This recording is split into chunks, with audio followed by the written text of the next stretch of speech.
Meus irmãos, eu me encontro muito feliz de estar aqui com os irmãos para adorar e bendizer ao nome santo do Senhor, aquele que é digno de toda a honra, de toda a glória e de todo o louvor. Quero agradecer a Deus por essa rica oportunidade, ao pastor desta casa, todo o ministério. Saulo é um grande amigo, pastor.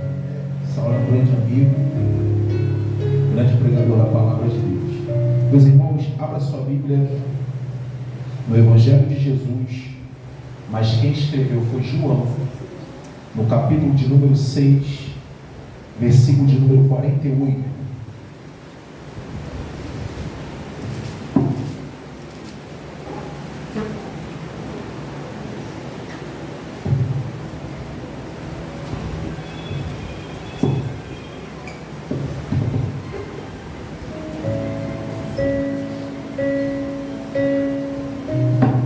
Evangelho de Jesus, mas quem escreveu foi João, no capítulo 6, versículo de número 48.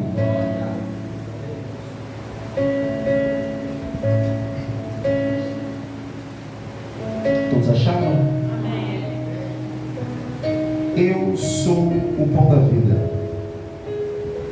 Nossos pais comeram o maná no deserto e estão mortos. Este é o pão que desce do céu, para que todo o que dele come não morra. Eu sou o pão vivo que desceu do céu. Se alguém comer deste pão, viverá eternamente. E o pão que deverei dar pela vida do mundo é a minha carne. Podem se sentar em nome de Jesus. Meus irmãos, olhem para cá. Esta passagem é uma passagem muito conhecida. E este contexto do capítulo 6 é um contexto extenso, pois ele vai do versículo 1 até o versículo 71. E este contexto ele é dividido em 3 partes. A primeira parte nós conhecemos muito bem, que é a multiplicação dos pães e peixes. A segunda parte é Jesus andando sobre as águas. E a terceira parte, ele declara que ele é o verdadeiro pão que desceu do céu. Dentro deste contexto, nós podemos observar 2 tipos de multidão, e não está muito longe do nosso contexto atual. Por quê? A primeira multidão que nós identificamos é a multidão que aprecia, que ama, adora escutar os ensinamentos de Jesus. A segunda multidão é aquela multidão que só quer Jesus, não pelaquilo que é, mas sim pelaquilo que ele pode proporcionar. No capítulo de número 6, logo no início, Jesus, ele passou o dia todo curando, passou o dia todo ensinando.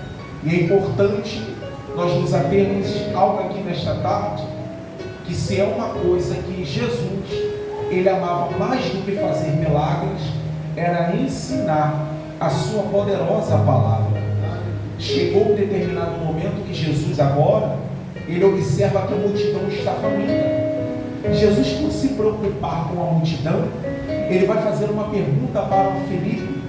Não que ele não sabia, o próprio texto explica, não que ele não sabia o que deveria ser feito, mas Jesus estava querendo experimentar a fé do mesmo. Então Jesus, ele faz a seguinte pergunta: aonde vamos comprar pão? Só que Felipe, ele usa uma expressão e ele diz: 200 dinheiro não é o suficiente para comprar pão. Só que imediatamente André, irmão de Simão, ele vai apresentar um menino que nós conhecemos muito bem. E este menino, ele estava carregando um cestinho com 5 pães e 2 peixinhos. Só que, irmãos, olhem para cá. Se a gente pudermos fazer uma exegese do texto, a gente vai entender que que aquilo que o menino está trazendo não é nada para aquela grande multidão, até porque era um número de quase 5.000 homens, fora mulheres e crianças. Era impossível que aqueles 5 pães e 2 peixinhos iria saciar aquela multidão. Só que olhe para cá, Deus, Ele nunca precisou de quantidade para realizar aquilo que Ele deseja realizar na minha e na tua vida. Olhe para cá, se nós pudéssemos voltar um pouco para trás, nós vamos identificar um texto conhecido da amada igreja, no 2º livro dos Reis, capítulo de número 4. Dentro deste contexto, uma mulher, ela está viúva, perdeu a sua referência, perdeu o provedor. Só que este provedor agora morre e deixa uma grande dívida. Os credores vão bater na sua porta, vai entrar em desespero, porque aparentemente ela não tem nada em casa. Ela vai recorrer até o profeta, e o profeta faz uma seguinte pergunta: o que tu tens em casa? E qual a resposta daquela mulher? A tua serva não tem nada, a não ser uma botija de... Nós conhecemos o contexto. A ordem de comando é esta: vai a teus vizinhos, pede vasos, não poucos, e vai para o quarto. Nós conhecemos e nós vamos observar que o milagre vai acontecer. Repare que aquilo que a mulher tinha dentro de casa, ela negligenciou. Porque é normal, na nossa ótica humana, a gente ver o que temos nas mãos e negligenciar pelas nossas expectativas. Só que precisamos entender algo aqui nesta tarde. Você precisa valorizar, aleluia, meu Deus, aquilo que Deus já te entregou.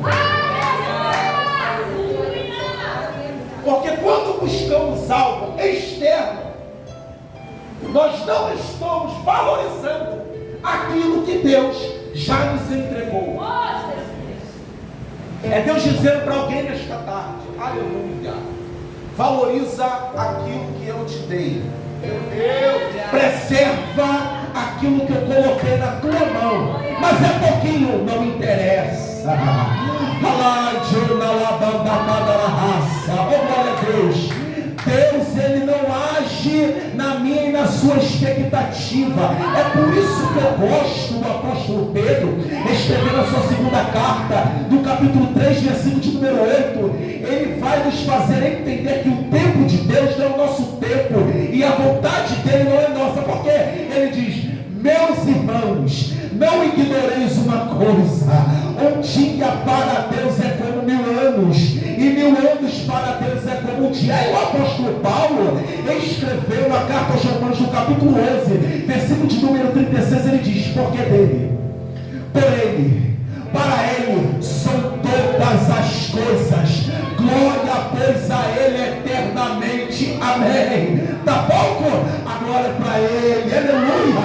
Tu está achando que está faltando uma coisa? A glória é para ele. É por isso que o apóstolo Paulo escreveu na 1ª carta aos Coríntios, no capítulo 10, versículo de número 31, ele diz: que com mais que bebais, que façais qualquer outra coisa, façais para a glória de Deus. Se tu está achando pouco, fica firme em nome de Jesus. Preserva aquilo que Deus te deu, mas faz para a glória do nome de Deus.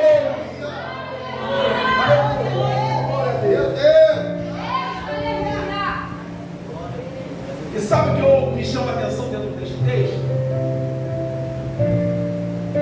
É que nós conhecemos o texto e sabemos que Jesus vai multiplicar aqueles 5 pães e 2 peixinhos. Mas antes da multiplicação, olha o que Jesus faz. Ele vai levantar o cesto. E ele vai dizer: Pai, graças eu te dou. Jesus aqui, ele está agradecendo pelo pouco, que daqui a alguns segundos vai se tornar muito. Então repara que antes do milagre acontecer, eu já tenho que agradecer pelo aquilo que já tem na minha mão. Mas meu marido não está na igreja, já foi dito isso aqui. Já começa a agradecer porque ele vai vir. Oh, glória! Aleluia! A cura não chegou, mas já começa a agradecer porque ela está vindo. Oh, glória a Deus! O segredo é este: saia desta casa chamada casa de oração com isso na tua mente. O quê? Eu preciso agradar. Não era nem para tu estar aqui. Faz uma retrospectiva, enchi a cara de cachaça aí fora. Olha o que Jesus fez contigo e comigo. Te deu um banho de santo, sangue do cordeiro, do sangue carmesim. Bebi a cachaça e agora bebe o quê? O suco de uva que representa o sangue do cordeiro. Oh, glória a Deus. Fazia aliança com quem não prestava. E qual é a tua aliança agora? É com todo o poder. Só quem está entendendo, joga no pronto e adore o nome dele. Aleluia! Jesus vai agradecer. Porque um dos princípios que nós precisamos entender é a gratidão.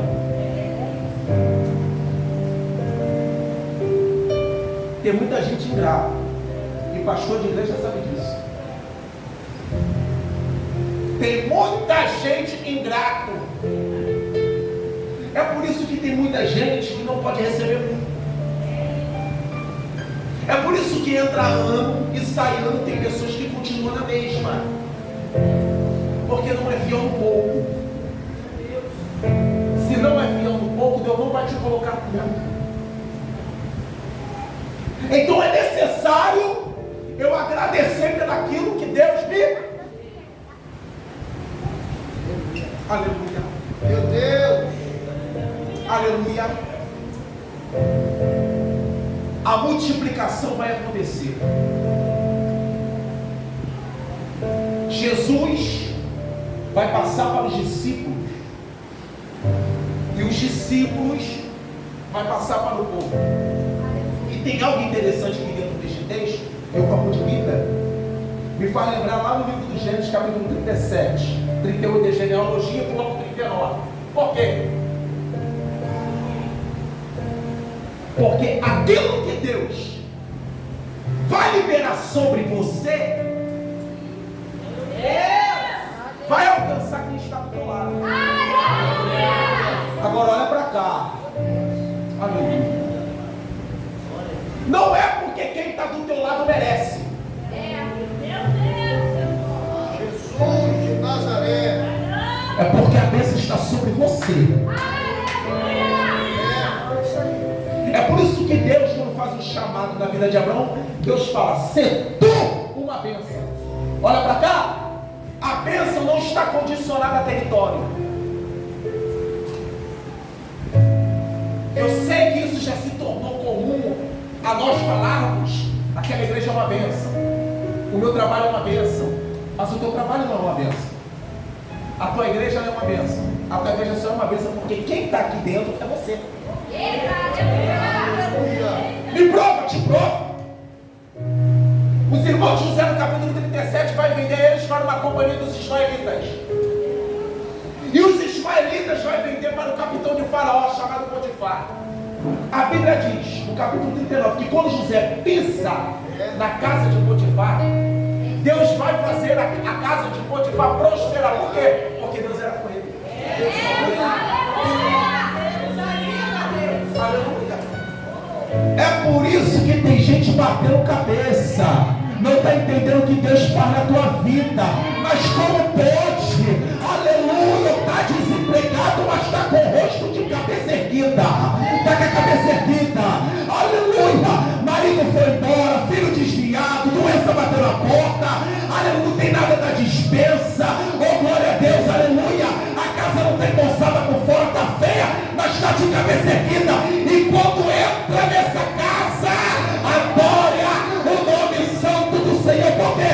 Porque a bênção não está na tua casa, a bênção não está onde tu mora, a bênção está sobre você. Meu Deus! Aleluia! Jesus dá uma ordem. No Evangelho segundo escreveu Mateus, no capítulo 14, versículo 22, está mais detalhado. Jesus dá uma ordem: passemos para o outro lado. Gramaticalmente falando, nós vamos entender que Jesus está afirmando que vamos passar. Está falando para os discípulos: nós vamos passar. Só que um fato interessante é que Jesus ele dá ordem, mas não vai para os discípulos. Porque ele dá ordem para os discípulos atravessar. Mas o que ele faz? Sobe um monte para orar. E olha para cá. Jesus, ele tem duas naturezas. Ele tinha a natureza humana e a natureza divina. Mas se é alguém na Bíblia que nós vamos identificar que gostava de orar, era Jesus. Aleluia. Mesmo tendo a natureza divina, ele não abria a mão de orar. Não gosto de fazer isso, mas só para a gente ter uma dinâmica. Vira para o irmão do teu lado e fala assim: e aí? Já orou hoje? Glória. Glória a Deus. Jesus está no monte orando. E agora, os discípulos estão atravessando em direção a Cafarnaum. Repita comigo: Cafarnaum. Aleluia. A tempestade é muito forte. A ventania é muito forte. Jesus está onde, igreja? No monte. Repita comigo: no monte. Jesus está orando, porque Jesus gosta de orar. Amém? Amém. E agora, o que acontece? Está todo mundo pensando que vai perecer. Está todo mundo pensando que vai morrer. Repara, olha para cá. Repara que quando nós estamos bem, sem dificuldade, a gente pega qualquer palavra. Mas quando nós estamos passando pela tempestade, a gente esquece daquele que nos prometeu. Porque Jesus já falou: passemos. Então qual é a ideia aí daquela tempestade? Fica tranquilo, deixa a tempestade bater, que vamos passar. Mas a tempestade é muito forte e cai para nós. Isso é natural. Porque se é uma coisa que o ser humano ele passa, independente se for cristão ou não, é pelo medo. Só que agora eles estão vendo um ser andando sobre as águas. E no meio da tempestade, muitas das vezes nós não identificamos Jesus. E é importante destacar aqui que Jesus ele nunca prometeu vida de facilidade para ninguém. Nunca prometeu. Há quem diga por aí que servir Jesus é fácil, não é não? Marcos capítulo 8, versículo 34 diz: aquele que quiser vir após mim, nega-se a si mesmo, toma a sua cruz e siga. E cai para nós, negar a nossa carne?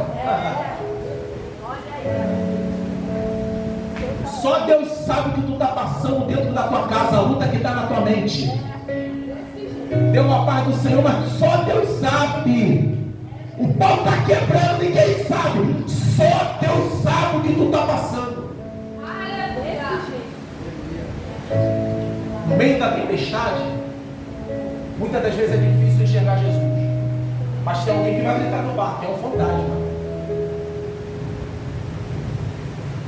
Aí eu lembro do texto que Jesus disse no Evangelho segundo escreveu João no capítulo 16, versículo número 33. Isso aqui é paradoxal para a mente humana. Olha o que ele diz: essas coisas eu vos tenho dito para que tenhas paz em mim. Olha o que Jesus está dizendo antes de nós passarmos por tribulações. Olha o que ele está dizendo: essas coisas eu vos tenho dito para que tenhas paz em mim. No mundo tereis aflições, mas tem de bom ânimo, porque eu venci o mundo. O que Jesus está querendo dizer aqui? Olha só, independente do que vocês estão passando, tem paz em mim, porque eu venci o mundo. Aleluia. Só que agora Jesus disse: sou eu, não tem mais. Pedro, como sempre audacioso: é tu mesmo? Então manda ir meter contigo. Vem, Pedro, não tem mais. Pedro vai sair do barco. Pega isso aqui em nome de Jesus. Pedro vai sair do barco. Quando ele sai do barco, ele está caminhando com quem? Com Jesus. O alvo dele é quem? Jesus. Carta aos Hebreus capítulo 12, versículo 2. O autor e consumador da nossa fé. Pedro está caminhando até Jesus. Só que olha para cá. a tempestade não para. Mesmo vivendo o sobrenatural, Pedro ali naquele momento vai sentir o peso da tempestade. Porque o fato de Deus colocar você no sobrenatural, você não está isento de viver em tempestade.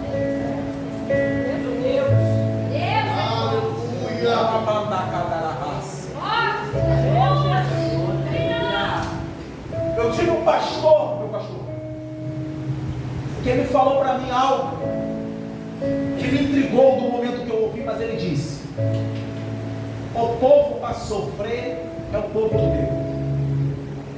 Mas já reparou que se não tiver nenhuma tribulação, a gente esquece daquele que nos criou? É por isso que a gente sempre tem que passar por alguma dificuldade, para lembrar. Porque tem crente que é assim, só corre para os pés do Senhor porque precisa.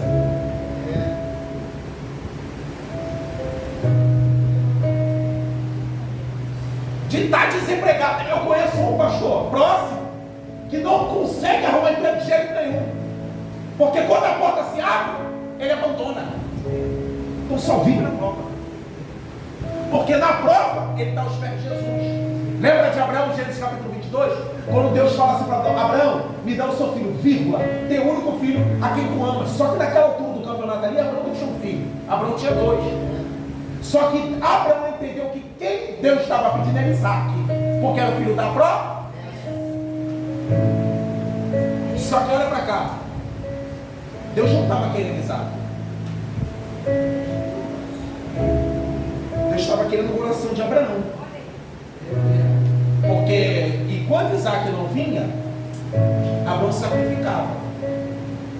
Mas quando a promessa chegou, Abraão não sacrificava como sacrificava antes. Então o que acontece? Aleluia. Mais interessado em te abençoar, ele não aceita perder o teu coração. Então, como ele não aceita perder o teu coração, e já que ele não é homem para que me dê filho para que se arrependa, já liberou a promessa, então muitas das vezes ele vai querer aquilo que ele te deu. Por quê? Ele querendo aquilo que ele te deu, você volta a voltar.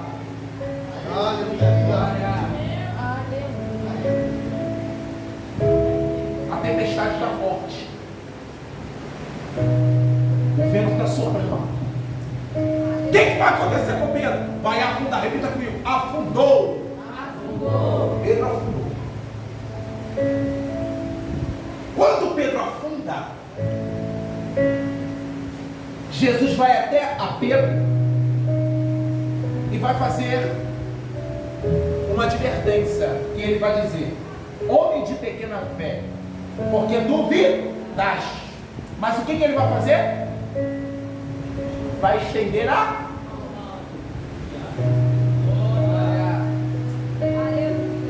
Nós estamos vivendo uma geração, pastor, o senhor sabe disso? Que tem muita gente que ao invés de estender a mão, está enterrando em mão. Deixa eu falar algo aqui. Deixa essa função para o acusador da nossa alma fazer. Ele não precisa de discípulo, porque ele mesmo, aleluia, é dotado desse atributo maldito, que é acusar. Não seja aliado de Satanás. Deus não te levantou para enterrar ninguém. Está passando por dificuldade? Estende a mão para aquele que precisa, para a glória de Deus. Aleluia. Jesus estendeu a mão. Só que agora eles vão chegar a Cafarnaum. E quando chegaram a Cafarnaum, pastor, que é o tema central aqui, Jesus vai se deparar com aquela multidão. Que multidão é essa? Porque se é uma coisa, irmão, olha para cá. O pastor pode muitas das vezes não identificar. Deus pode isentar o profeta de não revelar, de não ter a revelação. Mas se tem alguém que é especialista em raio-x, é o nosso Deus. Ele conhece o nosso coração. Aleluia. Ele sabe a intenção do coração. Ele sabe por que tu está aqui. Ele sabe o que tu está pensando nesse exato momento. Então Jesus, o único que possui este atributo da onisciência, conhecia aquela multidão que estava vindo para Cafarnaum. Quando aquela multidão pensa para Cafarnaum, Jesus vai bradar: ó, vocês estão vindo atrás de mim? Não pelaquilo que eu sou, mas pelaquilo que eu proporcionei para vocês lá atrás. Vocês se impressionaram com aquilo que eu multipliquei, com o pão. Mas eu quero dizer algo aqui para vocês. O que é? Eu sou o pão vivo que desceu do céu. Aleluia.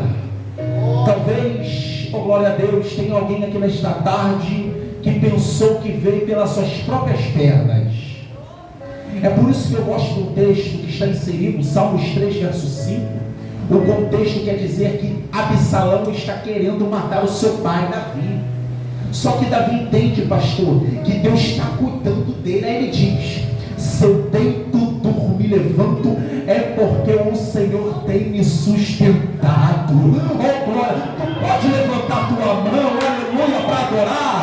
Porque o pão está quebrando dentro da tua casa, mas olha aqui, tu está se alimentando do pão vivo. Oh glória a Deus, aleluia. Segunda-feira é alimento para a tua alma, terça-feira é alimento para o teu casamento, quarta-feira é alimento para o teu filho, quinta-feira é alimento para a tua alma, sexta-feira é alimento para a tua vizinhança, sábado é alimento para a tua alma, e no domingo continua sendo um alimento. Oh glória, eu estou pregando para o povo que vai reconhecer que o único que pode fazer pelas nossas vidas é o pão vivo que desceu do céu. Que eles vão citar o maná que Deus usou Moisés como líder para retirar aquele povo do Egito. Só que é interessante comparar o maná que Deus providenciou com Jesus. Porque o maná vinha do céu durante a noite. Cristo veio do céu quando os homens estavam em trevas. Carta de Paulo aos Efésios, capítulo 2, versículo número 1. Apóstolo Paulo disse: nós estávamos mortos. Pega isso aqui. Nós estávamos mortos nos nossos pecados, mas Ele nos vivificou. O maná tinha um sabor doce. Cristo é doce para aqueles que creem. Oh glória a Deus. O maná era um alimento do deserto. Cristo é o nosso alimento nessa jornada de peregrinação para o céu. Oh glória. É por isso que ele disse que ele estaria conosco até a consumação dos séculos. Aleluia. Para com esse negócio de dizer que Jesus te abandonou, que Jesus não lembra mais de você. Aí eu gosto do texto inserido no livro do profeta Isaías, capítulo 49, versículo 16 e 17. Ele diz: se porventura uma mãe possa se esquecer do filho que amamenta, eu todavia não me esquecerei de ti, porque eu te tenho gravado na palma das minhas mãos. Que é melhor do que isso? O teu nome está gravado na palma do Deus Todo-Poderoso. Aleluia! Só que o que vai acontecer? Toda palavra dura para um coração que não deseja mudança, ele abandona.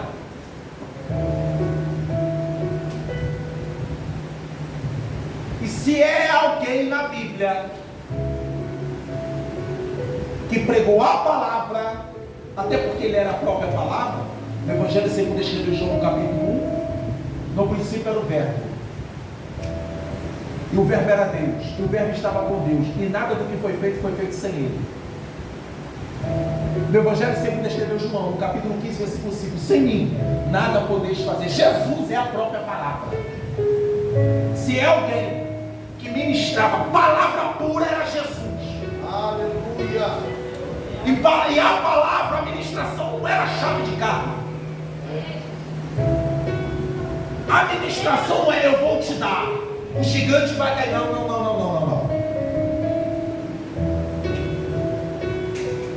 A ministração de Jesus é diferente. E o povo estava esperando algo da terra. É por isso que eu gosto do texto que está inserido na carta aos Colossenses, no capítulo 3, versículo 1 e 2. Olha o que o apóstolo Paulo vai dizer. Disse: vocês precisam pensar nas coisas que são de cima e não das coisas que são dessa terra. Aleluia. Eu me perguntei no texto, pastor, por quê? O que o apóstolo Paulo estava querendo dizer? Essas coisas dessa terra têm um início, tem um meio e tem um fim. E as de cima é para toda eternidade. O problema daquela multidão é que eles queriam pão para saciar, aleluia, naquele momento.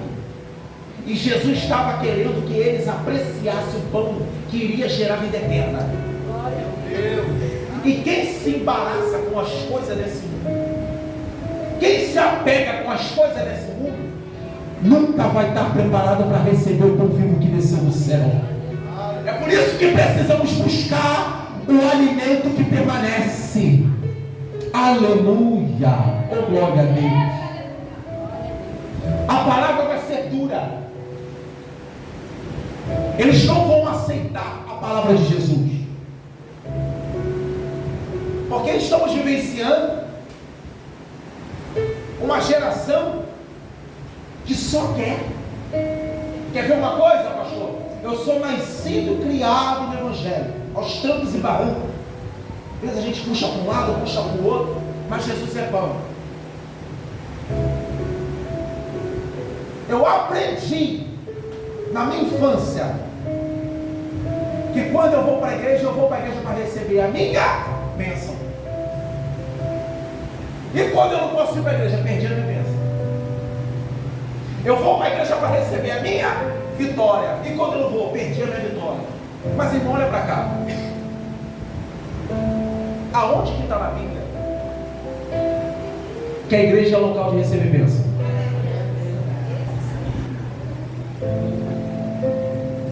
Eu sei que eu já prometi para vocês, mas só para a gente ter uma dinâmica. Vira mais uma vez, carinhosamente, para o irmão do teu lado. Vira para ele, fala assim, ó. Nunca foi.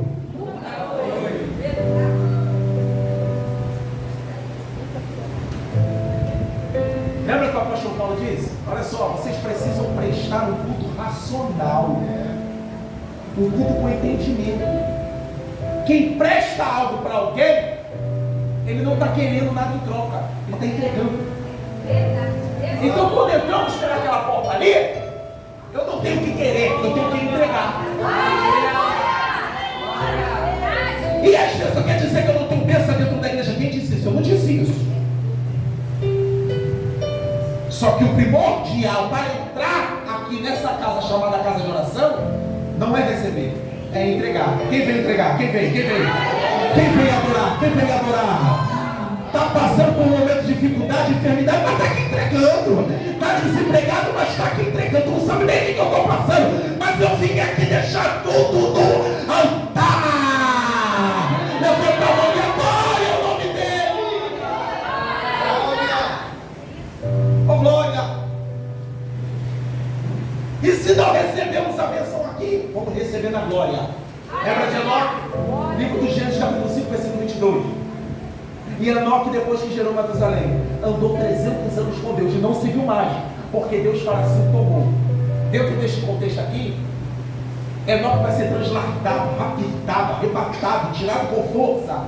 Arrebatar no original significa arrebatar, ser tirado com força.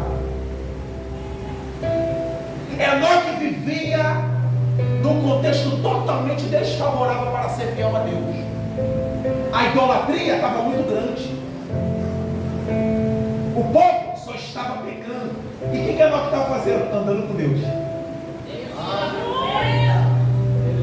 Era mais ou menos assim, ó. Enoque acordava de manhã para tomar café. Estava com Deus. Tomava seu cafezinho. Iria trabalhar. Estava com Deus. Chegava no período do almoço, pastor. também estava com Deus. Saía do trabalho, também estava com Deus. Chegava em casa, também estava com Deus. Ia dormir, também estava com Deus. Era 24 horas andando com Deus. E andar com Deus tem um benefício. Porque quem anda com Deus não tem tempo para pegar. Quem anda com Deus não tem tempo para fazer fofoca do pastor. Quem anda com Deus não tem tempo para ficar fazendo fofoca no WhatsApp. Quem anda com Deus, a palavra não é outra a não ser Bíblia, adoração, santidade, exclusiva aquele que fez os céus e a terra. Quem anda com Deus é diferente. E qual é a recompensa daqueles que andam com Deus? Não é aqui. Porque olha para cá. O fato de Enoque ter andado com Deus, ele não usufruiu daquilo que Deus poderia dar para ele na terra. Mas ele foi transladado. Quer coisa melhor do que essa? Meu Deus! Enoque é alguém que não viu a morte. E olha para cá, futuramente, não viu o dilúvio. A igreja que vai andar com, a igreja que anda com Deus, vai morar no céu. A palavra pode ser dura, mas é a palavra que gera vida. Aquela multidão não aceitou o pastor, então vai abandonar Jesus. Aí Jesus, ele vai virar para os 12 e vai dizer: vem cá, vocês não querem com eles também, não? Como sempre, quem toma a palavra? Repita comigo: Pedro. Não, mais forte, Pedro. Ele vai tomar a frente. E ele vai fazer uma das declarações mais lindas da Bíblia para mim. Uma das. Porque para mim a maior é o texto central das Sagradas Escrituras. No Evangelho segundo escreveu João capítulo 3, versículo 16. Porque Deus amou o mundo de tal maneira que Deus seu Filho unigênito para todo aquele que nele crê não pereça, mas tenha vida. Mas Pedro, ele vira para Jesus e diz: a gente não pode ir embora não. Vocês não querem com eles? Não, tem como a gente não. Por que, Pedro? Para quem iremos nós? Pois só tu tens a palavra de vida eterna. Agora vamos sintetizar isso aqui. Tem um hino que fala, né? Para onde iremos nós? Pois só tu tens a palavra de vida eterna. Isso não é bíblico. Lembra do Evangelho segundo escreveu João no capítulo 14, versículo 6? Olha o que Jesus disse: eu sou o caminho, eu sou a verdade, eu sou a vida. Ninguém vem ao Pai a não ser por mim. Repara que Jesus está falando no singular. Eu sou o caminho, não tem outro caminho. Eu sou a verdade, não tem outra verdade. Eu sou a vida, não tem outra vida. Então Pedro entende isso. Aprendeu com Jesus que o único caminho, a verdade e a vida é para ele. Então ele disse: para onde não? Porque quando eu falo para onde, eu vou ter outras opções, mas ele não. Ele é prioridade. Então, já que ele é prioridade, eu estou dizendo: sangue de Jesus tem poder. Como ele é prioridade, ele está dizendo: para quem iremos nós? Pois só tu tens a palavra de vida eterna. Oh, glória a Deus. A palavra é dura, mas é a palavra que gera vida. É por isso que eu gosto do texto que está inserido na carta aos Hebreus, no capítulo 4, versículo de número 13. A Bíblia diz, aleluia, que a palavra de Deus, ela é viva e eficaz, é mais penetrante do que a espada de dois gumes, que penetra entre a divisão da alma. Oh, ela é capaz de discernir a intenção do coração do homem. A palavra de Deus, ela entra onde ninguém consegue entrar. Ela interpreta aquilo que ninguém consegue interpretar, porque esta palavra é vida. Aleluia. Oh, glória. Essa palavra é vida. Feche os seus olhos nessa tarde em nome de Jesus. Oh, glória. A palavra, ela precisa nos confrontar. E precisamos entender que, independente do cenário que eu esteja, independente de como ela vai penetrar nos nossos corações, eu não posso ficar sem a palavra.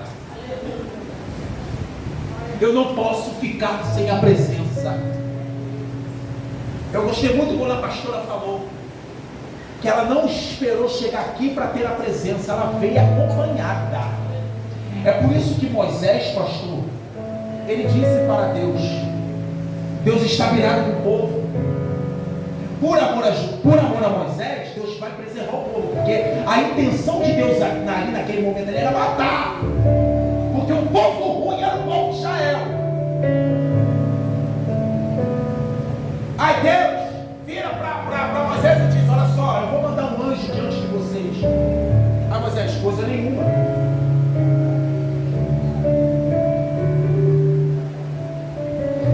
Não me faça subir daqui.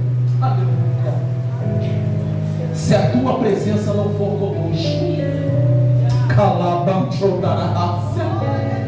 quando Davi cai no pecado de adultério, ele escreve o Salmo 51, glória a Deus. Ele entende que pode tirar o reino dele, pode tirar tudo dele, mas sem a presença de Deus, ele não vai ser mais o mesmo. E ele entende: pode me tirar tudo, só não tire a tua presença do teu Espírito da minha vida. Sem a presença nós não somos nada. Fica com esta palavra e não abra mão da presença de Deus. A palavra ela pode confrontar, pode doer, mas ela vai gerar vida. Levanta a tua mão e adora o nome santo do Senhor. As palmas louvam o nome dele, que é digno de toda a honra, de toda a glória.